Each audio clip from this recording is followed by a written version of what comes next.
What's going on, guys? It's the Bigs Podcast, episode number 113. This is part one of the 2024 draft review. And with me today, very special guest, my Mm. co host on Stacking Commons on Instagram, Jay Ferraro. Jay, how are you doing today, man? Joe, I'm feeling good. It was so much fun last night, and you and I joked about it on Stacking Commons, us drafting back to back, and it ended up happening. And we talked about it before we went live. I don't think we sniped each other once. Somehow we didn't snipe each other. Yeah, it was a very, very nice draft. I certainly enjoyed not having to curse at my screen and yell at Jay Ferraro all the way up in Queens from Uh, here in Matawan. So I was very, very happy to not have any kind of sniping going on. And you know what?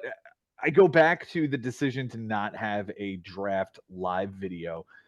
I think Ben was right on the money to not have that because the influence that can happen just by the existence of that room can certainly influence what we have. And I certainly feel like this was an incredible draft.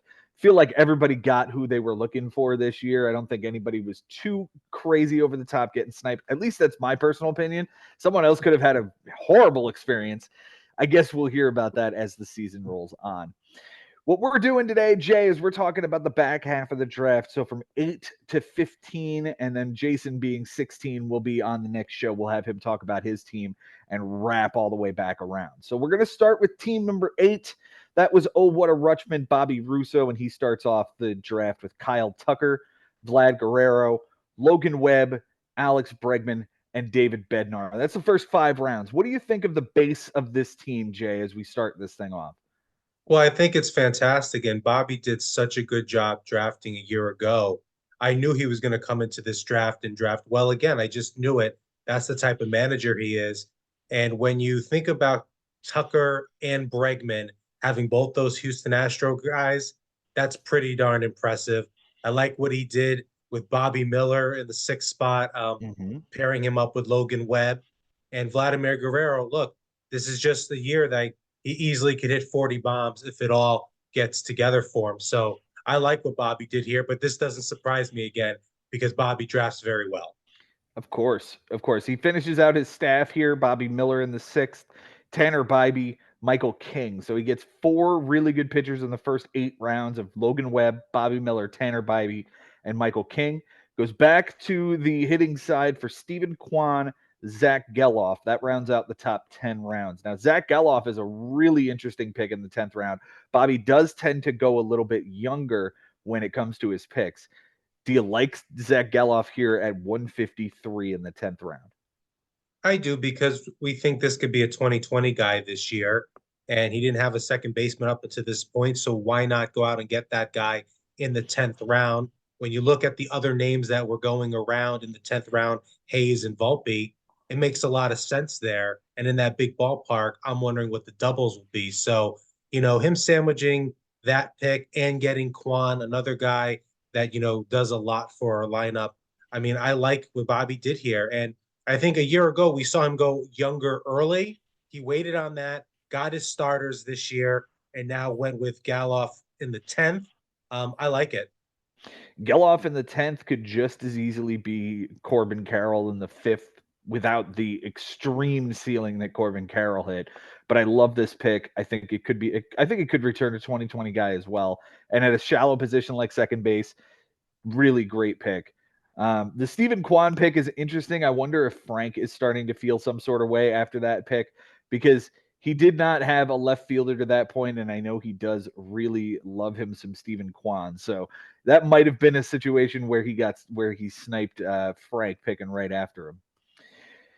We move to the next set of rounds here. 11 is TJ Friedel. 12 is JP Crawford. 13, Joel Pyamps, possibly replacement for Devin Williams at 200.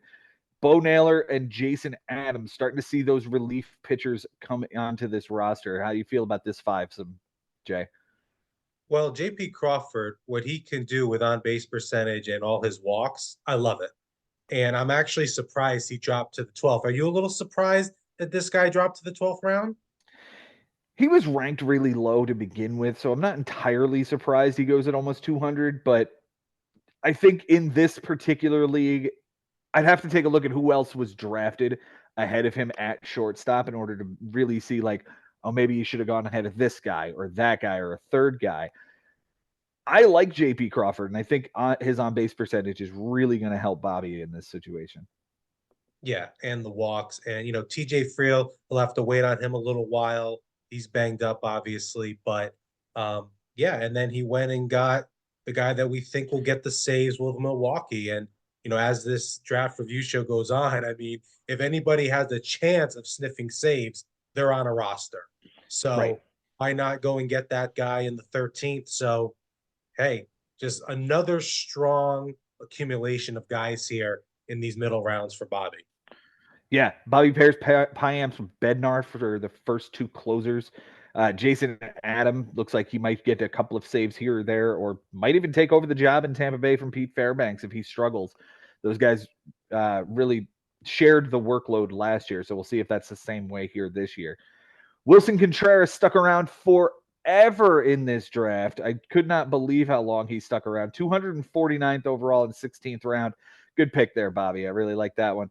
Andrew Kittredge, Daniel Hudson, Sal Frelick, Emilio Pagan.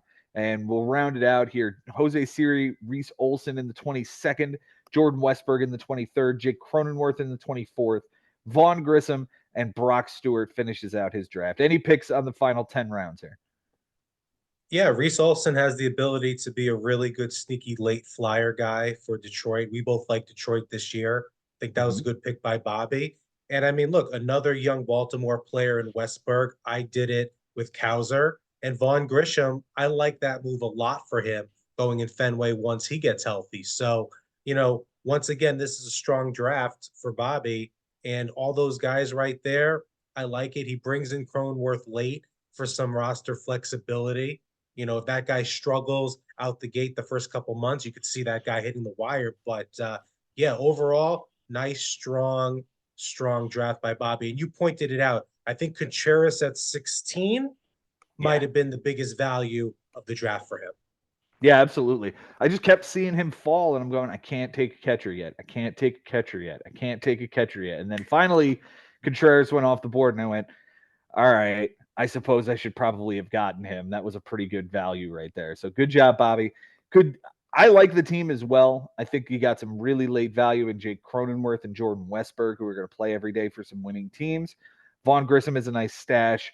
And the bullpen is not going to be too terrible. Bobby is known to rotate out these pieces and really work that waiver wire for some of these guys. So I like the draft. I like it a lot for Bobby. Let's move on to number 9, and we'll move on to Frank Bucco. Hi, Frank. Happy you're Hi, listening. Frank. He starts off with Shohei Ohtani at 9. Your thoughts of starting with Ohtani as a util only guy? Yeah, you know what? I don't mind it because of the fact that, I mean, all the stats that he's going to put up across the board. You know what? Go get all those stats there. And yeah, okay, he's the utility guy. But if there's anybody that you could stash in that utility spot, it's Ohtani. Yeah. Passed on Bobby Witt, passed on Fernando Tatis, took Shohei Ohtani. I think it's going to be an interesting season to see how Frank does with this utility hitter as without the flexibility of being able to play anybody there. His second rounder, Marcus Semien, then Ellie De La Cruz, Josh Hader, and Justin Steele. That's about as round as you can get for a first 5 picks. He's got a closer, a starter, and 3 hitters. What do you think? I mean, Frank drafted well last year. He was 33 games over 500. Frank puts together a roster of guys that can compete. We know that. And Hader there in the 4th makes sense with the bigs. Ellie De La Cruz at the 3rd round. You and I talked about it. We figured this is how early this guy was going to go because if he jackpots, then you're talking about first round return. Dual eligibility. We'll see what the K's have to say, but you know what? Frank went for a jackpot here, and it makes a lot of sense. That's what you needed to do if you wanted Ellie De La Cruz. So I really like what he did here with the first 5 picks a lot.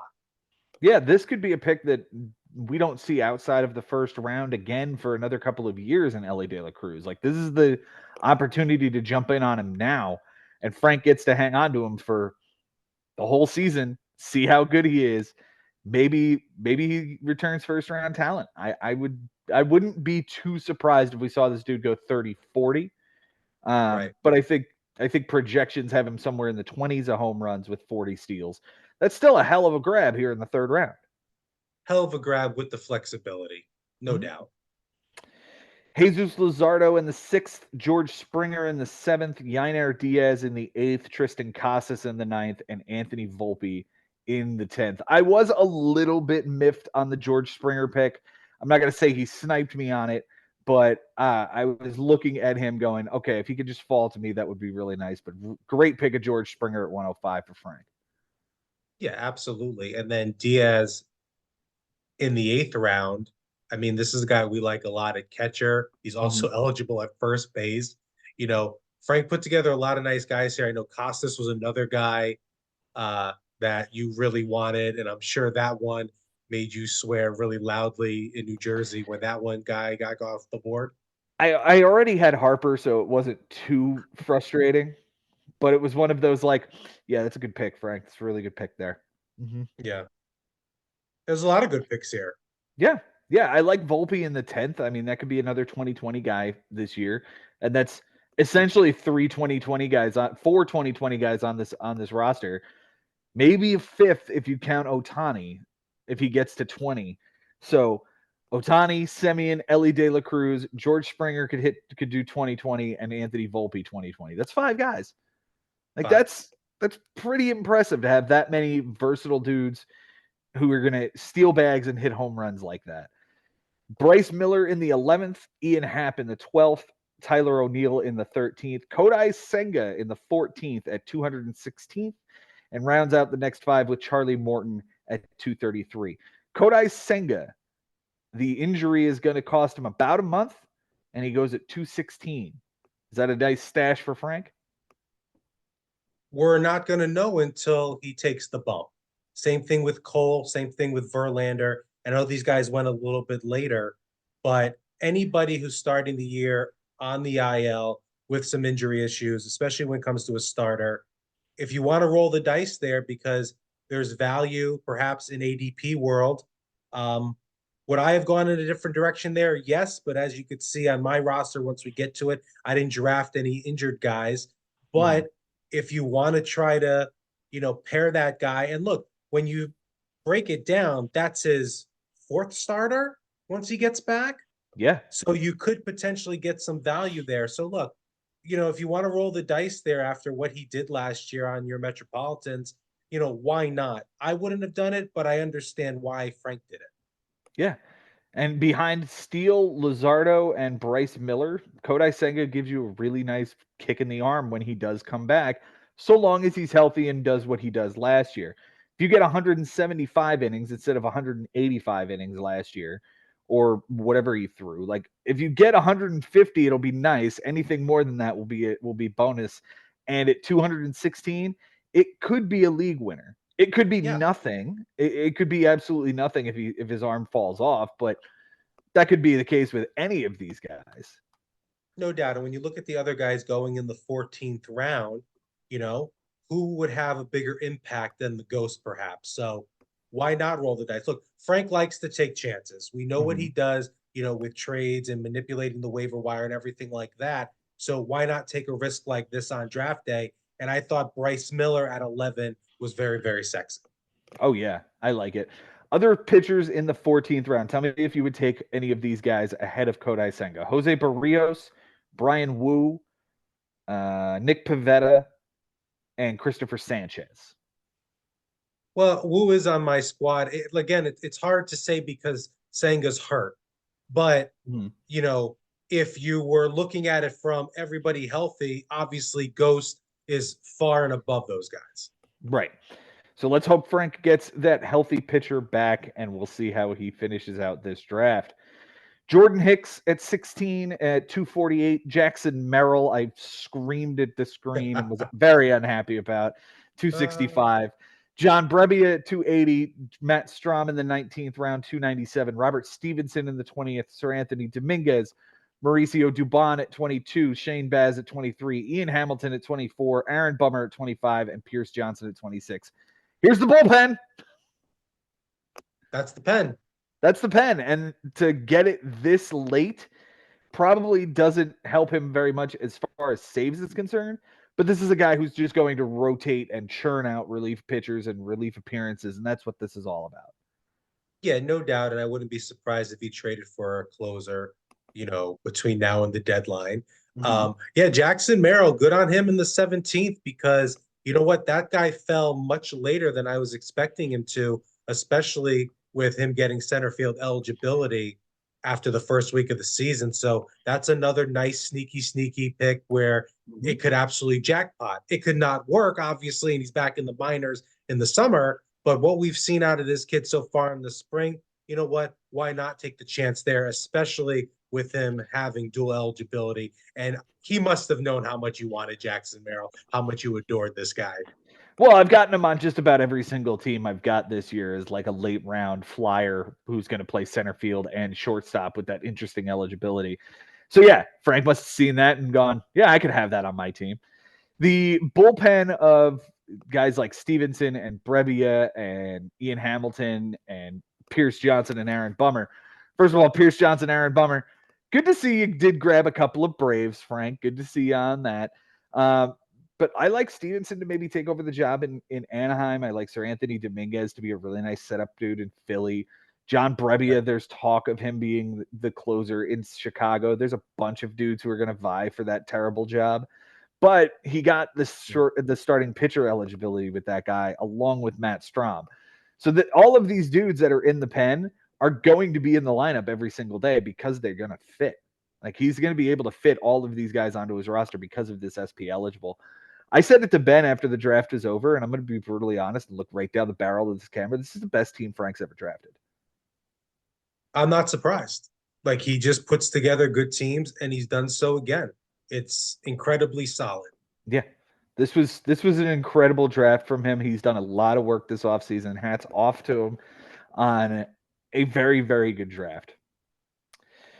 We're going to move on to Ari Nisman. And Ari was an interesting cat because I think sometime around the 15th or the 17th round, he started auto drafting the rest of his team. I guess he had to go to bed or what have you. But up until that point, this team was dominating this draft. He was kicking the crap out of us. Fernando Tatis in the first, Rafi Desvers in the second, Yamamoto in the third, Paul Goldschmidt in the fourth. And yeah, Ari got a closer again this year. Alexis Diaz in the fifth. What do you think of that very nice foundation? Yeah, it's a strong five. Yamamoto, we knew was going to be one of those first guys off the board as Mm-hmm. far as starting pitchers go. We all like Devers, so for Ari to, shore up some infield, get his starter, and get his one relief pitcher in the first 5 rounds, that's pretty solid for Ari Nisman. I think Ari's going to struggle in steals, to be honest with you. Tatis is the only one that's going to really get him any kind of high number of bags. Devers and Goldschmidt, not really the fleet of foot that they once were. We move on to the sixth round. It's Joe Ryan, then Blake Snell, Pete Fairbanks in the eighth, Dansby Swanson in the ninth, and Sonny Gray in the 10th with the injury. So he gets his two starters and then adds Sonny Gray as the injured, or I'm sorry, he also has Blake Snell who doesn't have a team. Right. So that's a little bit interesting for the rotation. What do you think? I mean, when you pair up Yamamoto, Ryan, and Snell and Gray, it's a solid rotation, no doubt. Mm-hmm. I like to see where Snell lands because him landing, on the Astros versus a non-contender changes his value for me. But when you have to face Ari now and Yamamoto on the Dodgers, you're going to have to really pay attention to his rotation. You're right on the steals. I'm not sure I like Swanson in the ninth round, but that's, neither here nor there. Yeah. But when you talk about that rotation and then coming at you with Diaz and Fairbanks, it's solid. It's solid. Yeah. Yeah, it's a really solid foundation, and I like the fact that he's got two closers in Diaz and Fairbanks. Mm-hmm. Um, Sonny Gray, I don't know how long he's going to be out, and I wonder if maybe he wants to have that pick back. 10th round is interesting because Sonny Gray went there, but two picks before that, I got Garrett Cole. Right. So it's a big drop from like, oh, it's the 10th round and Cole went to, oh, it's the 10th round and Sonny Gray went. It's a difference. Look, Sonny Gray in the 10th, you're paying for what he did last season. Mm-hmm. So, and he's banged up, and that team is eh. So we'll see. But when you talk about it being his fourth starter, Yeah. that makes it look better. Yeah, I agree. I agree. Tyro Estrada in the 11th was very nice. Brian Mountcastle in the 12th. I'll explain why Tyro Estrada in the 11th was so nice here in a minute. Ryan Mountcastle in the 12th. Giancarlo Stanton in the 13th. Cal Raleigh in the 14th. Dalton Varsho in the 15th. My goodness, we've got some power and not much speed, but holy home runs, Batman. Giancarlo Stanton, Ryan Mountcastle, Cal Raleigh. That could be 90 home runs between the three of them. Yeah, no doubt about it. But look, I'm not a Giancarlo Stanton fan for Mm-hmm. fantasy purposes. I think he hurts a ball club more than he helps a ball club. That's how I feel about Stanton. But with Riley, absolutely the bombs. And actually, I like Mountcastle a lot as his first baseman. That's Yeah. one of those other guys that we talked about in that Orioles lineup who Mm-hmm. could easily just have 85 to 90 RBIs, 25 bombs, and just a nice solid guy that you don't have to think about all year. And the way this lineup is configured, this would be his utility spot, if not a bench player on some days, depending on how he plays it. Because I know Ari has a deep bench, and we'll get into that a little bit later down here in his draft. But, Mm-hmm. as a utility bat, that's pretty good. Yeah, I would agree. Um, having Mountcastle as your backup to Paul Goldschmidt is pretty interesting. It could be even a trade piece that he could get into, though I doubt Ari's going to make a trade this year. He has made very few in his history. Dalton Varsho in the 15th round, AJ Puck in the 16th, JD Martinez without a home in the 17th round, Andrew Abbott, Tyler Wells, Sedane Rafaela, Lourdes Gurriel, Louis Varland, Sean Manaea, Felix Bautista, who's out for the season, Taylor Ward, and Andrew Vaughn. This is the back half of a draft, and much of these guys were auto drafted to Ari's team. Felix Bautista, I feel like is going to go back to the waiver wire at some point. JD Martinez, Sonny Gray, Blake Snell, all on the same team. It's an interesting draft. It's an interesting draft. I don't dislike JD in the 17th. I mean, he didn't do it. It's the auto draft, but because he for some reason has left field eligibility, that's going to be nice for Ari once he Mm-hmm. finds a home, because he is going to find a home. Yeah. And I like that. And along with Batista, I wouldn't be surprised if some of these other cats find their way to the wire tomorrow as well. Yeah. Yeah. And you know what? Andrew Vaughn is a third first baseman. I think I could see that guy dropping off the team. Yeah. Although he could be a part of the really long bench. It'll be interesting to see what Ari does to sort out the mess that the auto draft left him with at the end of the draft. And Ari's Yeah. always going to be competitive. It's an even year. Let's not forget that. All even years, Ari is making the playoffs. So this will be another even year 2024. Keep an eye out for Ari. Yeah. Seasoned veteran with a deep rotation and has a lot of pop here. Mm-hmm. We move on to Henry Collins, playoff team last year in his rookie season. Let's see how he did here. Bobby Witt falls Mm-hmm. all the way to 11, and he pairs him with Pete Alonso, Randy Rosarena, Zach Gallen, and Freddie Garcia in the top 5 rounds. What do you think of this start? Getting Bobby Witt in the 11th is beautiful. Absolutely gorgeous. I talked to Henry about this. Making the playoffs a year ago as a rookie is no small feat. He put the entire league on notice, and then he comes out with the 11th pick and he snags Bobby Witt, and then he pairs that up with Petey Alonso, just comes out the gate swinging. I know if Bobby had fell even more to either you would have snagged him at 12. I Yep, probably would have snagged him at 13. So this was right where this guy should have went with what was happening on the draft board. So Henry once again just slays it with Bobby Witt with the 11th pick. absolutely. And then to pair it with a 40 homer dude and Pete Alonso, you've got 40 steals, 40 homers from your first 2 picks. Yeah, this is a really solid one too. Zach Eflin becomes his SP3 in the sixth, then Clay Holmes, the closer in round seven. Lane Thomas, Andres Jimenez, and Ryan Presley round out 8, 9, and 10. So he gets two closers, a little bit more pop and some speed, and three starters in Gallon, Peralta, and Eflin. What do you think of this team so far?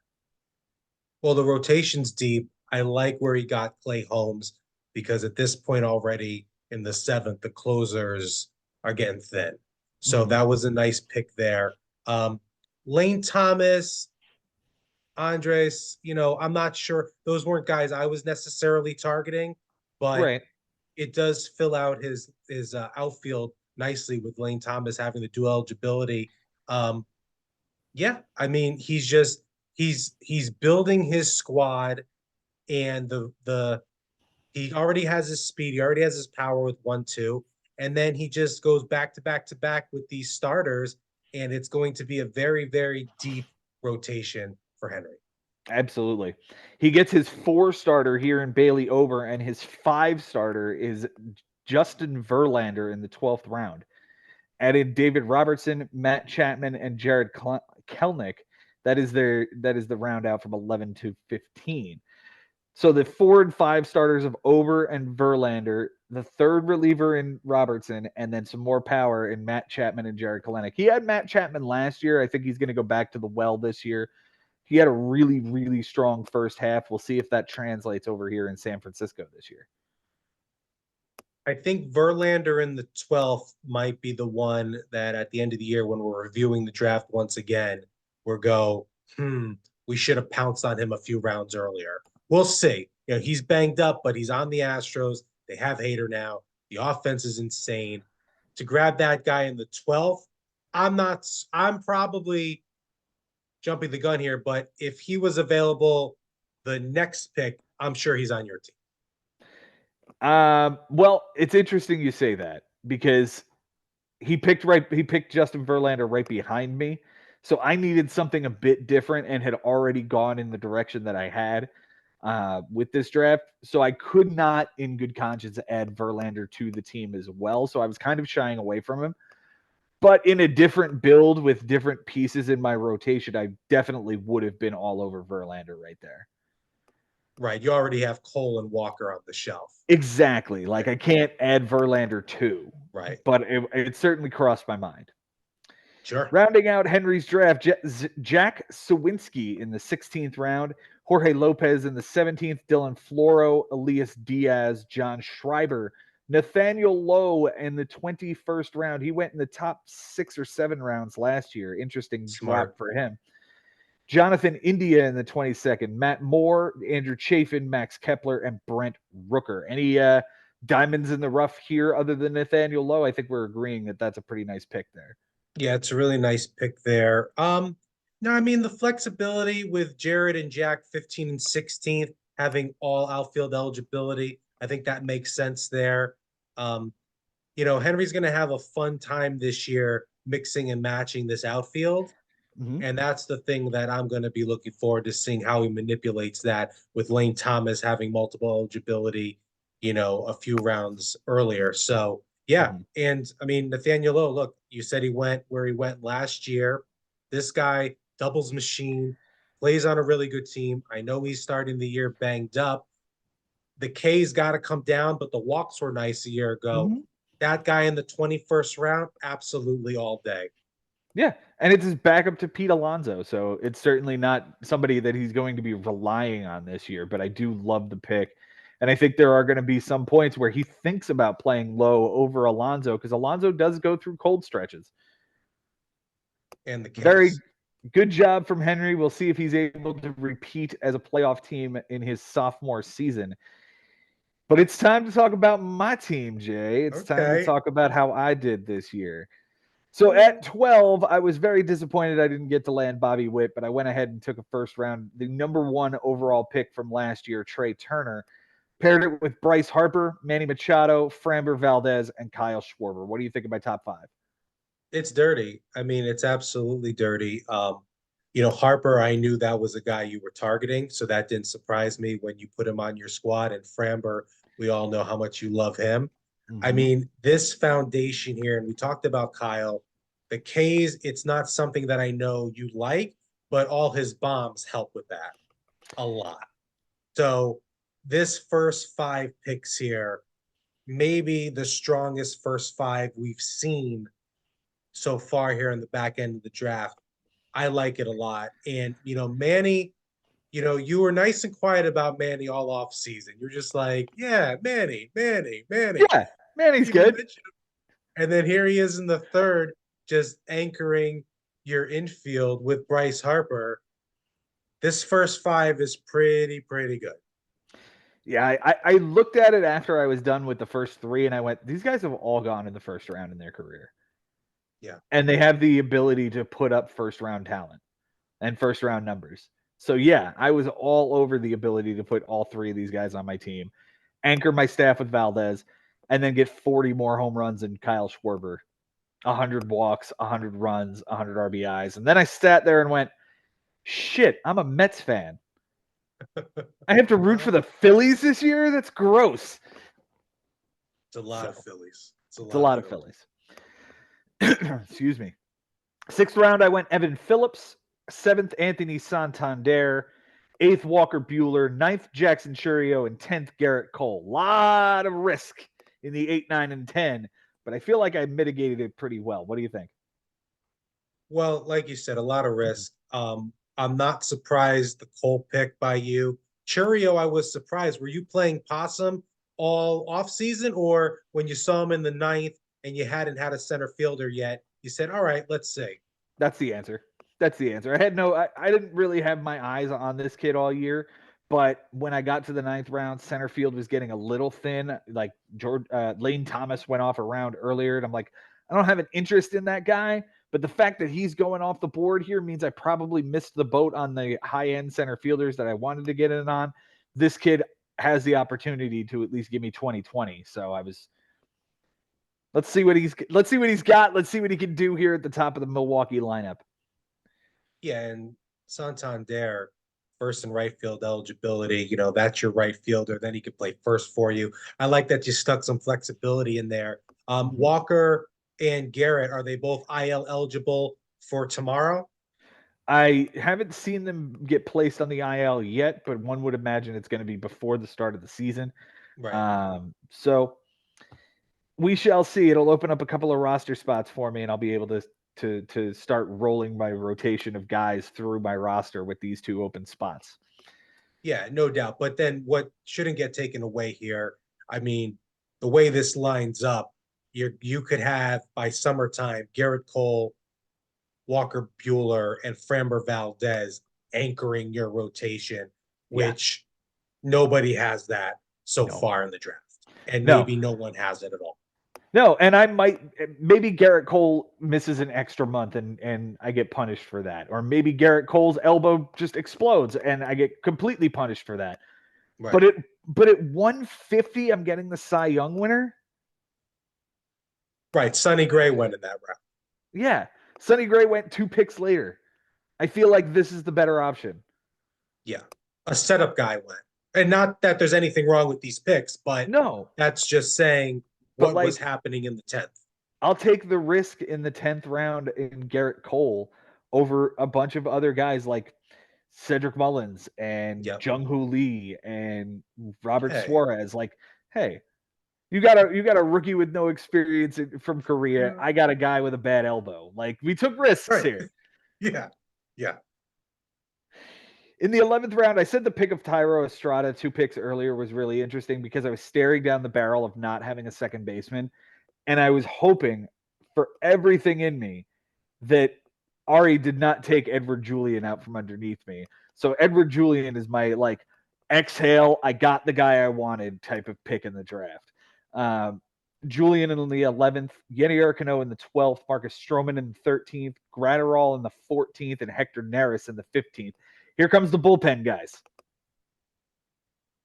This is I think maybe the strongest roster we've broken down so far. Close second would probably be Frank, but I mean, I really like what you did here up into 15. And Stroman was certainly a guy that, was on my short list because he plays on Mhm. the Yankees and keeps the ball in the ballpark.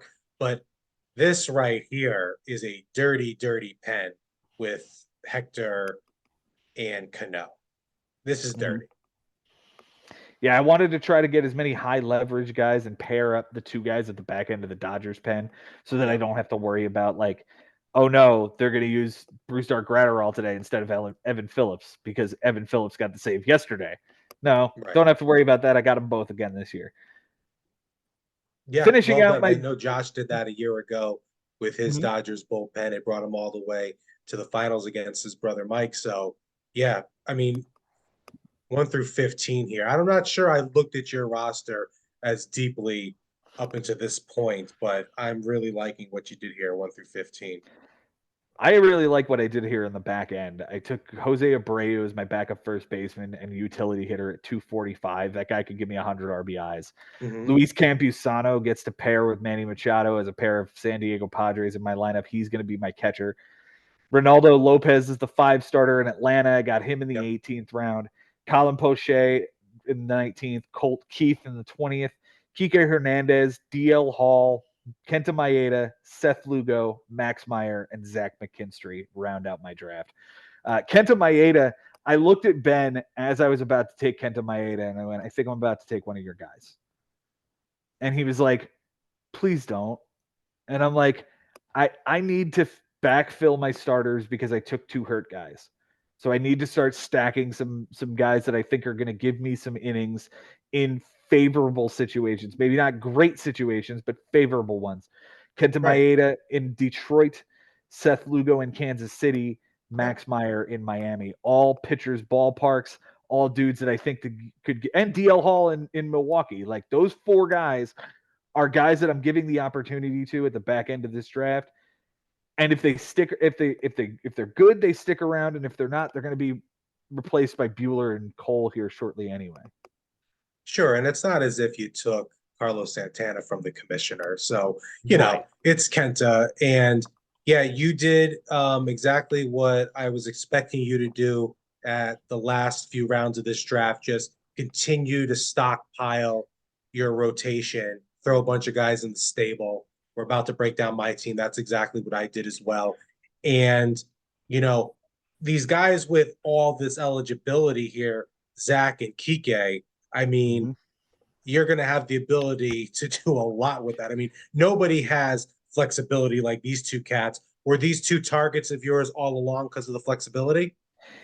McKinstry was. Is that Kike sort of fell to Kike just sort of appeared out of nowhere, and I went, if he's going to play second base instead of Gavin Lux, I will be all over this. If he's not, Yeah. well, I'll just hold him through these first 2 games in Korea and see what they're going to do to utilize him. If he's just a bench piece, bye, I'll see you later. But if Right. he's going to get some playing time, I'm really, really excited to have him on my squad. Yeah. And then you get the fifth starter on the Braves, the team that's absolutely going to win the division. So why not? Mm-hmm. And Seth Lugo is back with me for another season. He is the boomerang. I keep throwing him away, and he keeps coming back to me every time. Yeah. And with all the injuries in that Marlins rotation, Max Meyer is going to get a opportunity there. And, Mm-hmm. he has all the potential in the world. But like you said, he's one of those guys after the first couple of weeks of the season could easily find his way to the wire, Oh or yeah, he wins you a dozen games and it's a sneaky, sneaky pick in the 25th round. yeah, yeah. He's the top prospect. He's going to sit on my NA until they officially announce him as like the 4 or 5 starter to start the season, and then once that's named, we're off to the races with him. I'm gonna love to see what this kid can do given the opportunity that the Marlins have for him. And Joe, I just want to say up until this point, it just speaks to the talent of the managers that all these teams, the depth, the roster flexibility, even how deep all the relief appearances are going to be with all these Mm-hmm. squads. It's so impressive up until this point. Is the 20th season the best draft we ever had? Perhaps, I don't know, but the depth on all these clubs is just phenomenal. Yeah. Yeah, this speaks to exactly what Ben Nisman wanted this league to be, and it was as deep as humanly possible, as close to real life baseball as humanly possible. This is fantastic. Jay, it's time to talk about your team, my friend. It's time to Oh, talk about thank how you goodness. did on your draft. Number 13 overall in the first round, you take Jose Ramirez, pair that up with Adley, Nico Horner, Ha-Sung Kim, and Seiya Suzuki in the fifth round. I'll have to admit, I was a little surprised that Ha-Sung Kim went just outside the top 50. Hmm. I thought he was going to go a little bit later. Was this a guy you had targeted all preseason? Absolutely. Um, the 75 walks from a year ago stood Mm-hmm. out a lot. The roster flexibility, the 38 steals, it's his walk year. Those things absolutely all factored in that I wanted to have this guy, especially knowing that Nico was another target of mine. I wanted to have the flexibility in the infield. Mm-hmm. Yeah, you're going to have a really flexible team here because you went with Nico and Ha-Sung Kim here in the third and fourth round, and a lot of steals. Like that's probably close to 70 steals out of those two guys.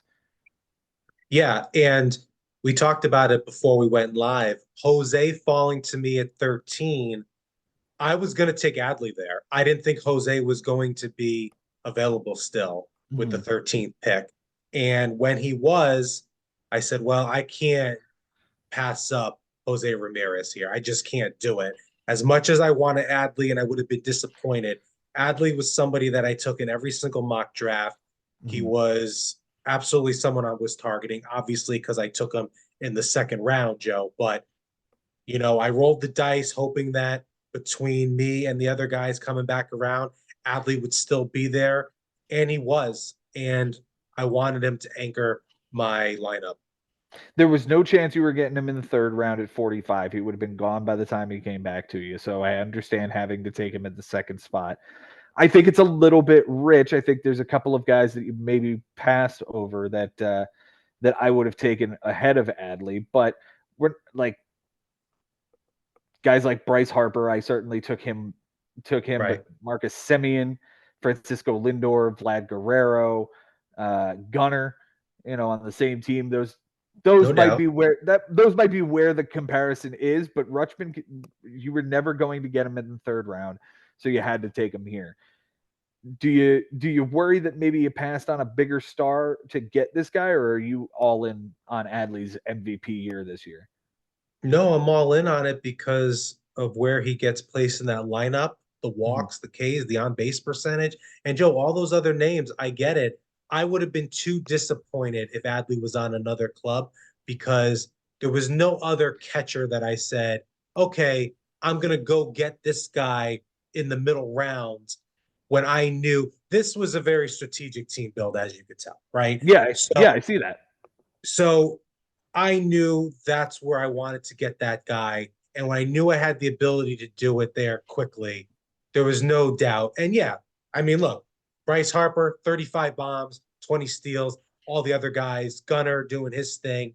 But knowing that Nico and Kim were targets of mine, it gave me okay, let me take a breath here on Gunner because certainly Gunner was in the conversation to be had perhaps if I Mhm. went Adley at 13, Gunner might have been what I took in the second, but I'm okay with it. I'm willing to roll the dice there with Adley. Yeah, your team's going to be really, really fast. Have a lot of stolen bases. We're going to see exactly how many you can get here this year. Number sixth round is Masataka Yoshida, then Craig Kimbrell, Jose Alvarado, Shota Imanaga, and Jung Hoo Lee in the 10th. I'm noticing a theme now, Jason. What is Hmm. it? What is it about the Asian influence that you've got a bunch of Japanese and Korean imports? Yeah, and we didn't even mention Suzuki in the fifth. Hmm. So I wanted guys, these guys put the bat on the ball. There's doubles machines. I think with Suzuki and Yoshida, we're going to see some more stolen bases this year. I really like Suzuki's on base percentage. And Yoshida in his second year, I could see his numbers being even better. So I like their style of play. And when it came to Lee, I wanted to pull that off. I wanted to pull off that trifecta. I wanted to see what this guy can do. I didn't like going into the draft. He was just going to be utility eligible. And I know Mhm. that's going to get fixed rather quickly, but I knew it was going to, shorthand me, but I was willing to do it. And I knew all along it was probably going to have to happen in the ninth or 10th round. So let's see what this outfield has to say. Yeah, an all Japanese outfield of Seiya Suzuki, Masataka Yoshida, and Jung Hoo Lee from Korea. So that's going to be a really interesting outfield for you, my friend. Shota Imanaga, this was another target of yours in the ninth round, yeah? Yeah, absolutely. I just looked at the other guys, starter wise, and look, it was no secret. I was playing everything close to the chest, but with you and Benny, I told you guys I wasn't going to take an ace, right? I was going to wait. I knew all along this was the name that I wanted to be the first starter for me. We'll see. He's going to have growing pains, of course, but I like his ball club. I like the amount of strikeouts that he's accumulated overseas. My first starter in the ninth round. Let's see. And I was glad that I was able to grab two relief players when I was able to get some saves as well. So Oh, yeah. um, I went young. I went guys not established here, but with a big time track record overseas. Yeah. And you follow that up with Yuki Matsui in the 11th. He led the Japanese baseball league in saves for like 3 straight seasons, and now he's on San Diego. So whether he's going to set up or close, we don't know yet. But it's certainly a really nice third reliever in the 11th round. Mason Miller, possibly the closer in Oakland in the 12th round. Jackson Holiday in the 13th round, 205 overall. Right. Brian Wu in the 14th, and Kyle Harrison in the 15th. Tell me about these guys. Well, to Matsui, when he made his spring debut, that splitter was just dirty. And then he was on the shelf, but I mean, this could be the closer for the Padres. Mm-hmm. And if he's not the closer, he's going to do a lot of nice things for me. Mason Miller, I love that he's SP eligible and, he has a big time arm. Look, Jackson Holiday, he was certainly on my short list, Joe, and you and I talked about him at length almost every time we got together for stacking comments. I thought this guy would go in the eighth or ninth round. I When thought he so was too. still floating around in the 13th, I said to myself, why not take the chance here? Especially he's going to be second base eligible. That gives me even more flexibility in my infield, which is something I was targeting. Right now, he's my utility guy. So let's see. In the 13th round on that club, who knows how many steals he's going to have. It's a lottery ticket, but a lottery ticket I thought I was going to have to cash in 5 rounds earlier. I wouldn't have done it. In the 13th, I'll try. Yeah, at 200, I think this is a great steal for us. Seeing guys like Jordan Walker and Anthony Volpe go off the board before their first major league at bats last year in the 8th and ninth and 10th round, getting him here in the 13th, that's a pretty nice discount from last year. Yeah, I think so. And once he gets that dual eligibility, we'll see. And then, after that, I started building the stable. Mhm. With Wu and Kyle Harrison and a few more here as you I was watching your first base situation with real anticipation because I kept seeing Spencer Torkelson falling Yeah. and falling, and I'm going, when is Jay just going to scoop up Spencer Torkelson to throw him at first base? And you never did. You Yeah. instead went with the hometown guy Anthony Rizzo in the 16th round. I was pretty surprised to see that. Ranger Suarez, Clark Schmidt in the 18th, Paul Skeens in the 19th, Gavin Stone, Jason Foley, Michael Kopech, Andrew Heaney, Johnny Brito, Colton Cowser in the 25th round to be the center fielder to start the season as long as we're waiting for Jung Hoo Lee to get eligibility, and finish it off with Cody Bradford. Tell me about the back half of your draft. Well, look, Skeens was somebody I wanted all along. I didn't know when I was going to pounce on him, but I knew that's the guy I wanted in my NA spot. Very similar to the last time I drafted with y'all in 21. I took Mackenzie Gore and I stashed him in my NA spot. I Mhm. wanted that for Skeens, and it ended up happening to happen in the 19th for me, and I was happy about that. Um, yeah, I mean, again, I just wanted to build a stable of arms. guys that I believe had good bullpens behind them, and guys that are on good teams. I believe I did that with Suarez. I believe I did that with Smith and Wu. Um, I Mhm. like Kyle Harrison's upside, has a lot of ability to strike out a lot of Yeah. guys. And yeah, Torkelson, even though we talked him up all off season, he was never a target of mine because of the Ks. Even Mhm. though I love the home runs and the doubles, but the batting average and on base percentage leaves a lot to be desired. Rizzo, I'm even a little surprised, Joe. I got him in the 16th. In all my mock drafts, I continue to wait on first base almost as an afterthought, but what he could do this year with home runs and RBIs. And, look, my team's not going to hit a lot of home runs, right? So I figured there, the short porch in right field, I'll give Rizzo a shot there because before the concussion last year, he was really tearing the cover off the ball with a nice batting average as well. And then I also get the fifth starter on the Dodgers. So, you know, we'll see. You did quite well. Michael Kopech might end up closing for the White Sox at some point. That would be Yeah. really interesting there. Yeah, I think you did a great job rounding out the bullpen, finishing off the rotation with some solid guys who are going to put up some innings for you. I know Ben was very upset about Clark Schmidt not being on his team this year. So really, really nice job here. Do you think you're a playoff team, Mr. Ferraro? Oh, that's impossible for me to tell today because Okay. there's just so many fantastic managers. Henry coming back after what he did his rookie year. I know James is it. He's a returning champion. Hmm. We got Cody involved, or Jimmy rather. Jimmy, yes. Um, Cody's involved now. The Bringing the Heat podcast star. So I mean, there's so many teams that are deep, and it would be impossible for me to boast thinking that I'd be a playoff team today. Um, and let's just say here, Andrew Heaney, Bradford, Burrito, other guys I'm throwing up against the wall, seeing what sticks. Sure. I was also in a little bit of a crunch because I could only draft relievers at the end and I needed starters. So they play on good teams. We'll see. Yeah. Eh, I think it's going to be a good team. I think you're definitely going to compete this year. I think it might be a little bit light in the power department, but if that's the only thing you've got to worry about, you can go out and find a slugger at some point.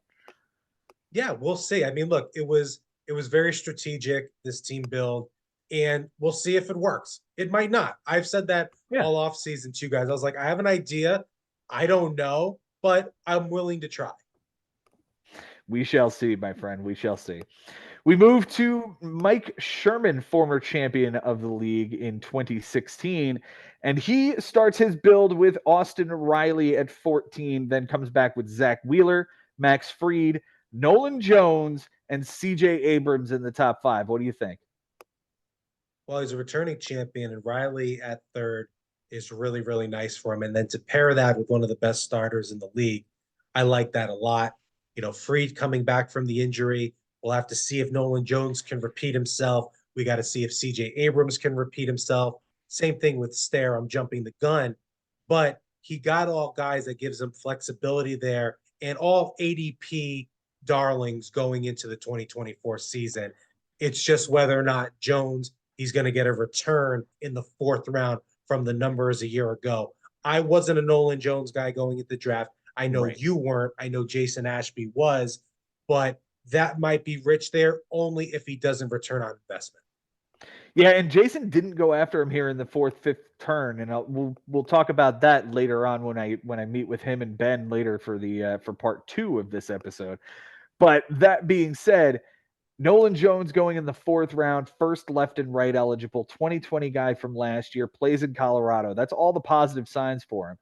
The negative, he hit way above his head. His expected batting average was 50 points lower than what he actually hit. His BABIP was over 400. I'm worried about him. I'm worried about him being a bust, and I'm worried about Mike Sherman here because he does go Spencer Steer in the sixth round, another unproven guy with a bunch of eligibility, but we don't know what this guy's going to be second year in Cincinnati. Teoscar Hernandez has a ton of strikeouts, but in that LA lineup, he's going to clean up. Jose Leclerc in the eighth round, Francisco Alvarez in the ninth, Cedric Mullins in the 10th. What do you think about this group of guys? I mean, with Alvarez, Hernandez, and Riley, it's a lot of power. And then in the eighth round, when I was taking the Phillies closer and then the next team was taking the Cardinals closer, he got the Rangers closer. Now, David Mhm. Robertson might get in there and get some saves along the way. I mean, this isn't a sure thing, but you know what? A lot of these closers aren't. So the returning World Series champs, he gets their closer in the eighth round there to start building the pen. I like that. And I mean, Alvarez, you watch this guy way more closely than I do. I mean, this is a 30 bomb guy. He can be. He hit 25 last year, and I think that unless he suffers from a really bad sophomore slump, we're going to see 30 homers out of this guy as soon as this year. I love the pick. I thought it was a really smart pick here in the ninth round to anchor the back half of the offensive pieces. You know what I mean? Like Right. he's filled in quite a few pieces at this point, and now adding Francisco Alvarez is a very very nice piece. Abner Uribe in the 11th, Jake Berger in the 12th, Eloy Jimenez in the 13th, Jorge Polanco 14th, and Nestor Cortez in the 15th. More big boppers here for Mike Sherman and Jake Berger, who could hit 30 homers, Eloy, who could hit 30 homers, and Jorge Polanco, who could hit 25 home runs.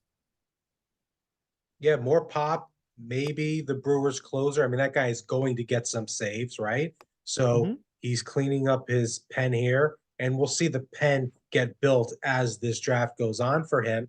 And with Eloy in the 13th, look, that's where Marte went. That's where I took Jackson Holiday. You Mm-hmm. know, if Eloy is healthy, it's a big if. Probably gets traded at some point this summer. But to get that guy when he plays, he puts up numbers. So that's a nice risk. I like Eloy in the 13th, Joe. I like that risk more than I like Nolan Jones or CJ Abrams 4 or 5. Do you like Eloy Jimenez more than Giancarlo Stanton, who went 4 picks later? Oh, I do. I like Yeah, Eloy a lot more than yeah. Giancarlo Stanton.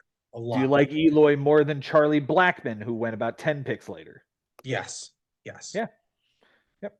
I like I like the pick of Eloy quite a bit here, as long as he stays healthy. Right. Finishing out this draft, Adam Ottavino, Willie Adames, Nick Lodolo, Scott Barlow in the 19th, Colin Holderman in the 20th, Tyler Holton, Logan Allen, Nick Martinez, DJ LeMahieu in the 24th, Luis Severino, and Javier Assad. Lot of bullpen pieces here. A lot of bullpen pieces. Yeah, and I mean a lot of them will be, waiver wire fodder, during the summer, of course.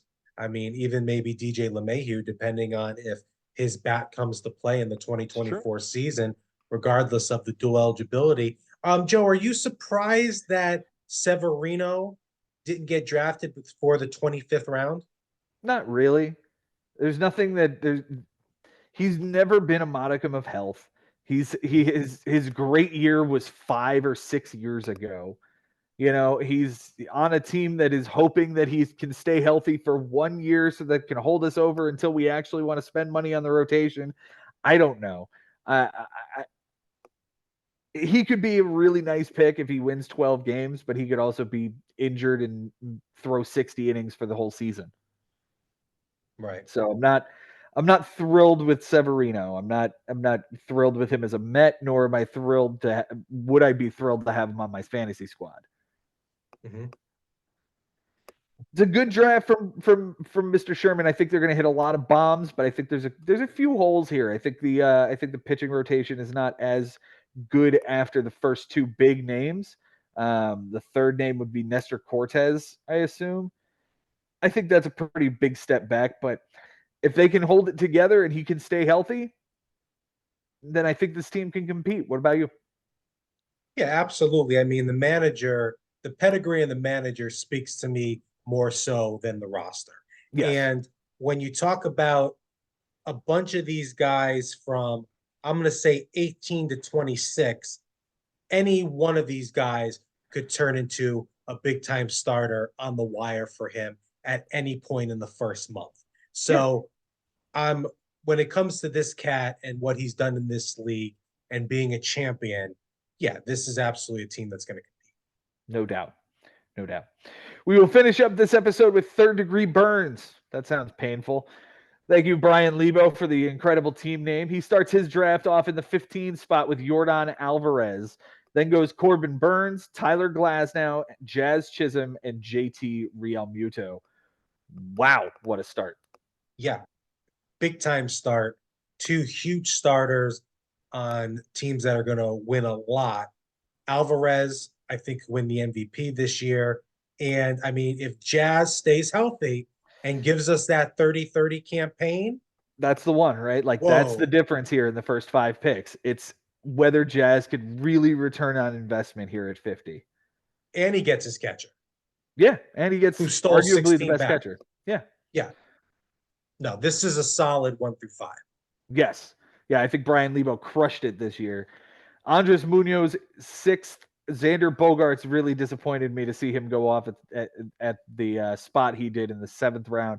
Ryan Helsley, Josh Naylor, and Nolan Gorman to finish out the first 10 rounds. What do you think of this? A couple of St. Louis guys, a couple of homer picks, and Helsley and Gorman for him. Yeah, and I love what he did getting his closers there as well. And Bogarts in the 7th. We all like Bogarts going into the year. And I know Cody, that was one of his targets on his Mm-hmm. Bringing the Heat target show. But yeah, this is, again, there's a lot to like about his team build here. And after what he did with the first 5 picks, to then immediately address the pen like that and sandwich Bogarts in, gonna have to watch out for this team. Yeah, this is gonna be a good team. Mark my words, this is gonna be a good team. Jorge Soler in the 11th, Hunter Green in the 12th, Starling Marte. That's a little bit questionable in the 13th, but at that point we're past pick 200, so get the guy that you believe in. Tommy Edman in the 14th and Ryan McMahon in the 15th. So we're starting to see a bunch of depth pieces here. Some pieces. I think it's interesting that he went with Ryan McMahon in the 15th round here. What do you think of that guy out in Colorado? Not somebody that I was targeting, or Tommy Edmond. I wasn't targeting those guys either, or Marte. I mean, they're guys that, let me just check here with yeah, I mean, the dual eligibility is where those guys stand out for me. Yeah, But what really stands out here is Hunter Green and McKenzie, because these are big time arms that if they both were to figure it out this year, and more so Green, because McKenzie, we've seen him have some success. He's yeah, just coming back from some injuries. These two guys being his 3 and 4 starters could be absolutely huge. agreed. Tristan McKenzie in the 16th round to be his 4 starter behind Hunter Green and obviously Burns and Glasnow. Yeah, this is a pretty stout rotation that could really cause some problems for guys this season. 17th round is Tim Anderson. 18th is Chris Paddock, Giovanni Gallegos, Josh Bell, Lance Lynn in the 21st round, Chris Bryant in the 22nd, Bowden Francis, Jock Peterson, Tommy Pham, and finishes it out with Hobie Milner in the 26th round. I personally love the pick of Chris Bryant in the 22nd round. I think that could be a league winner. What do you think? If he's healthy, he's going to put up numbers, and being eligible at right field and first base, I like it, especially because of where he drafted the guy. In the 22nd round, when everything is up in the air, you're going to get a former MVP with dual eligibility in that ballpark. I like that pick a lot. And then I like that he threw the 5th starter on the Blue Jays up against the wall. I Yeah. like that a lot there. Why not? If you're going to roll the dice with the starter, why not do it? And all of a sudden, who's to say Bo Francis doesn't stick in that rotation all year? I don't Yeah, I know. mean, the opening from Alek Manoah being down, it certainly opens the opportunity for this guy, and Brian Lebo is going to give him a shot. Yeah, absolutely. And then Hobie, in the 26th round, Hobie had a fantastic year. And I know depth chart wise, he's not in line for saves, but I don't understand why he's not. This easily could be a guy that nabs him 12 saves this year. Yeah, it's completely possible. He could certainly be a nasty lefty out of that pen, getting guys late in games for the Milwaukee Brewers. All right, Jay, take one selection of the teams that we've covered so far and make it the pick of the draft for this half. What do you think? Let me do it just for your team. Your team. What do you think? What, the pick of the draft for your team? What did you love the most? The pick of the draft. Well, two things stand out to me, if I Mhm. may. Jose dropping to 13. I Mhm. was very surprised by that. And then we'll have to see how it all shakes out. But I was also surprised Jackson Holiday fell to the 13th round. So Yeah, those would be the two that's things a good that one. stand out to me. Yeah, Holiday going to the 13th round was certainly a surprise for me as well. And again, had I not had Edward Julian and Trey Turner clogging up my middle infield, I certainly would have been thinking about that guy for that pick. That's a great pick, dude. I love it. Yeah, and I appreciate that. And also, you already went with the other Jackson. So, how many of those guys were you going to roster and take Exactly. the chance on, especially with Walker Bueller and Garrett Cole having to fill Mhm. up your IL spot at some point? So, you know, those are the two guys for me that stand out. How about on your squad? What are you surprised with? Oh, I loved the pick of Garrett Cole in the 10th round. I really, really think that if this is just inflammation and this is just like, okay, let's just rest and get better and let this elbow thing cool off, then I've got a triple-headed monster in the rotation, and I could see myself absolutely decimating dudes in the rotation in the second half of this season. No doubt about it. I am also surprised. Look, I wasn't targeting any pitcher that had an injury on Mhm. draft day. I just wasn't doing it, even if I thought the value made sense, like with Justin Verlander in the 13th, which Yep, that one might be out of all the picks, the best pick in the later rounds of the draft, depending sure. how he comes back from that. I wasn't going to do it, but I understand why you did it. And the idea that this guy went in the 10th, even with him starting the year on the IL, I thought he was still going to be a guy that went in like the fifth or sixth. And later than all of these guys that we've talked about, Kodai Senga went in the 14th round to Frank. So I want to give a shout out there as a possible great value pick as well. Yep, that one as well. And geez, I mean, these were just this draft, and I know you're going to break the rest of it down with Mhm. Jason and Benny, but I mean, what these managers accomplished and the squads we built, we should all be really proud of what we were able to accomplish when we're Oh yeah, all just exchanging blows. yeah. Everybody just grabbing what they can at their pick and fighting for the best team that they could possibly make. It was a great draft. I loved every second of it. Jay, I thank you so Mhm. much for being here with me breaking this thing down today. You're welcome, Joe. There's no other place I'd rather be right now than talking Bigs baseball with you, as you know. And just shout out to Benny LeBenz, just just our commissioner, our beloved commissioner, 20 years playing strong. And I know he believes his dynasty is over, but it wouldn't surprise me if he was a champion at the end. This league is just getting started. This year is just getting started. 20 years in, still going strong. I don't think a dynasty is stopping anytime soon. I've also got Benny to make the playoffs this year, but that is for next time. Thank you guys so much for being here. Until next time, guys, it's been real, it's been fun, and it is always real fun in the bigs. We'll see you next time.